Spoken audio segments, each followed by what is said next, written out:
पड़ेगा हुसैन का नजरिया सही था, हुसैन का इरादा सही था, हुसैन का मौक़िफ़ सही था, हुसैन अपनी जगह पे सही थे। तो अगर हुसैन सही थे तो हुसैन किस बात पे सही थे? कहते इस बात पे सही थे कि हुसैन ने इनकार बैत कर दिया।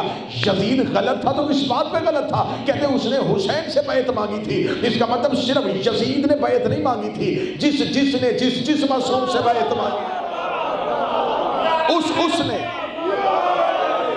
अपने अपने दौर में गलत किया कि उसने हुज्जत से बैत का मुतालबा किया। अब सिर्फ यजीद ने बैत का मुतालबा नहीं किया, इससे पहले भी मुतालबा हुआ। इसका मतलब जिसने मुतालबा किया उसने अपने अपने दौर में गलत किया। आज कहते नहीं, हम मानते हैं हुसैन का मौक़िफ़ सही था, यजीद का मौक़िफ़ गलत था। तो मैं फिर कह रहा हूं, हुसैन सही कहने के लिए कई गलत कहने पड़ेंगे। मैं पूरी जिम्मेदारी के साथ इस इबादत के रूहानी मिराज में आपको जुमला दिया करने लगा हूं, यजीद पे लानत करने के लिए बंदे का अलीउन वलीउल्लाह पढ़ना जरूरी है। कोई ये ना कहे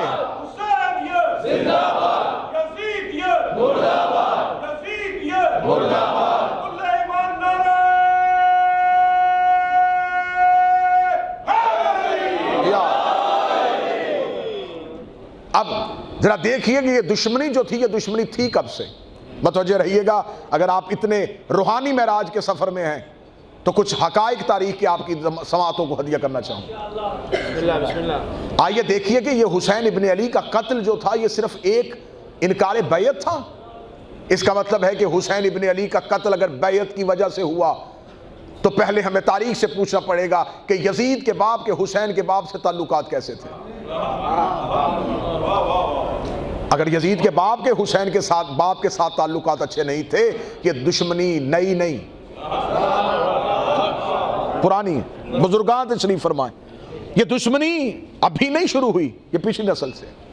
जब हमने मुअर्रिख से पूछा कि क्या यजीद का बाप हुसैन के बाप का कायल था, उसने कहा नहीं, जंगें हुई थी। हमने कहा अच्छा, हो सकता है ये दुश्मनी बाप से शुरू हुई हो, लेकिन मुअर्रिख के चेहरे पे पसीना आया। उसने कहा दुश्मनी बाप से शुरू नहीं हुई, यजीद का दादा हुसैन के दादा का मुखालिफ था। तो साहबान, बात तो बड़ी आसान हो गई, कत्ले हुसैन की खोज लगानी तो बड़ी आसान हो गई।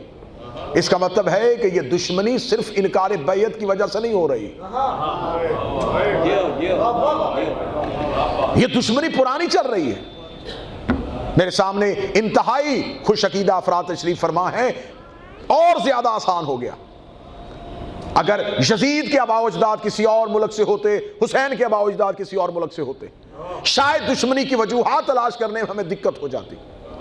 आसानी ये हो गई कि यजीद के दादा का जिस शहर से ताल्लुक था, हुसैन इब्न अली के दादा का भी उसी शहर से ताल्लुक था। हमने और तारीख में गहराई में जाके कहा, यजीद के दादा की हुसैन के दादा से दुश्मनी क्या थी? क्या यह दुश्मनी किसी प्रॉपर्टी, किसी जगीर की वजह से थी? क्या यजीद का दादा जो था वो दावा करता था कि मैं मक्का का सरदार हूं, और हुसैन का दादा कहता था मैं नहीं? दुश्मनी की वजह थी मोहम्मद और रसूल अल्लाह।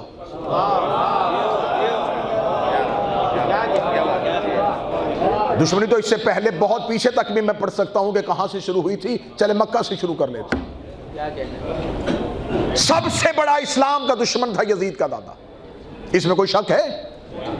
आप बोलेंगे थोड़ा मेरे साथ, मैं तारीखी हकाइक पढ़ने लगा। इसने जंगे बदर रसूल के साथ, उहद रसूल के साथ, 3 साल तक रसूल का सोशल बाइकाट, रसूल को मक्के में रसूल का अरसा हयात तंग कर दिया। इसने रसूल को शेब अबी तालिब में अपने खानदान के साथ महसूर करने में इसका किरदार, बहुत जुल्म किए इसने।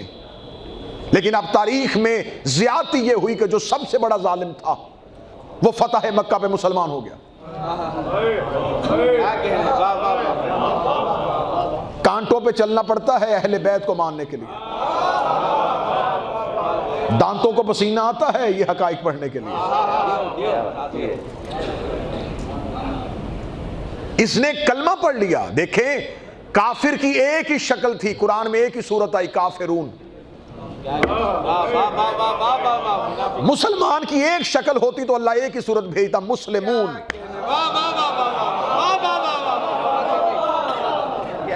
काफिरों की कोई दूसरी कैटेगरी नहीं, एक ही है काफिरून। काफिर काफिर ही होता है। मुसलमान की एक शक्ल नहीं, दो। खुदा ने सूरतें भी दो भेजी, एक मोमिनून,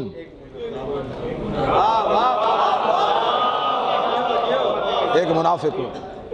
क्या कहने बाबा। मुनाफिक यहूदी या ईसाई को नहीं कहते, ये है मुसलमानों में ही। तोता सब्ज पत्तों में बैठ जाए तो समझता है कि मैं छुप गया हूं।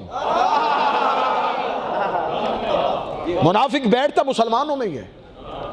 जाहिर इस्लाम वाला होता है, बातिन काफर वाला होता है। गैर मासूम सिर्फ जाहिर देखता है, क्या कहने बाबा। बेशक बेशक। मासूम बातिन के अंदर भी झांक लेता है। बेशक बेशक।